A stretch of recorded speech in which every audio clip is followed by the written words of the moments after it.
today is May 11, Mother's Day. May 11, 2025, Mother's Day ngayon. And isipan ko lang mag-ride dahil parang kahapon nag-ride ako papuntang sa area ng San Pablo, Laguna. Hindi naman tayo nag-vlog. So ngayon parang hinahanap ng katawan ko na ulit na mag-ride. Parang bored ako sa bahay. And parang nananakit yung mga kaso-kasuhan ko. Pero for some reason pag ako'y nagra-ride, parang hindi ko siya nararamdaman. Scarlett, we just hit 14,000 kilometers. So yung kilometrahe ng Scarlett ngayon is 14,006 kilometers. And so far so good. Okay pa naman yung performance niya. Medyo mas lumakas lang ng konti. Panayad na bayan at panayan. And of course yung shock pala nito ay pinalitan na natin because for some reason nasira yung shock, no? So hindi ko pwedeng papalitan. Yung pinalit natin dito ay Lazada shock lang. Nabili ko lang for less than 800 pesos yung shock na pinalit natin dito. Tumaas siya ng konti, which works kasi pagka may inaangkas ako ay sakto yung lundo niya, which I feel like kapag kung hindi ito napalitan yung shock nito at may inaangkas ako, masyadong bababa. And then of course the tires, pinalitan natin yung gulong na ito. So nilakihan natin, yung stock kasi nito ay 70-80 sa harapan and 80-80 sa likuran. So ginawa kong 80-90 sa harapan, 80-80 sa harapan and 90-80 sa likuran. And ginawa ko na ring dual sport tire nito. Alright, and nandito tayo muna sa area ng Molino.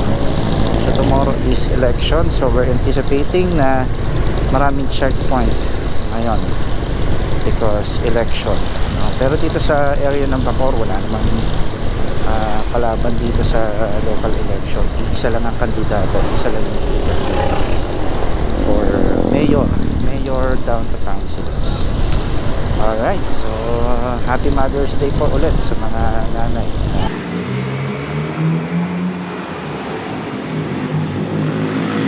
So nagpalagay tayo ng 150 sa Petron and we're now in Dasmariñas, Cavite. Silang na tayo.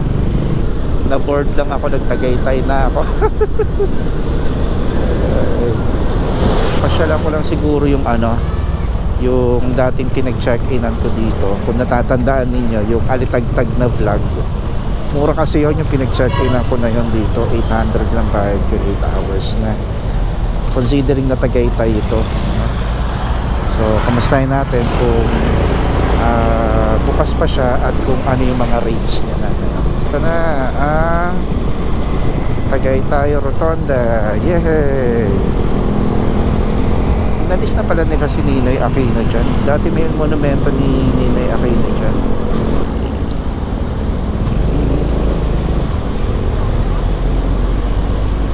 Here we go. Tada! Tada! Okay, kapitsa. Dito yun eh. Tignan natin kung bukas pa sila. Oh no! Mukhang closed na sila. Oh no! Oh no! Oh shoot! For sale na siya. Oh no! Nakakalungkot naman. Bakit ganun? Saan kaya ako magche-check-in dito sa Tagaytay sa susunod?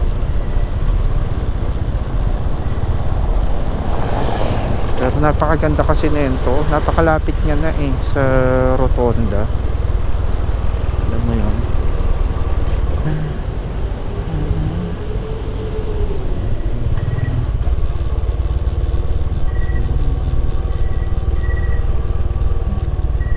Ready?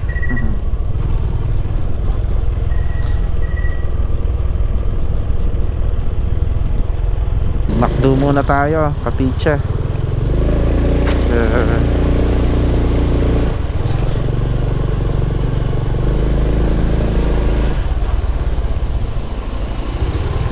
Riding. Makdo. Alright. Picture, ayun yung order natin. Yeah. And yan yung balcony ng McDo. Okay. So ayan, kapicha, yun yung view mula rito sa McDo sa Tagaytay. And dito na natin tatapusin yung vlog, no? Again, Happy Mother's Day sa lahat ng mga mothers sa buong universe. So bukas ay eleksyon. Galingan po natin sa pag-vote.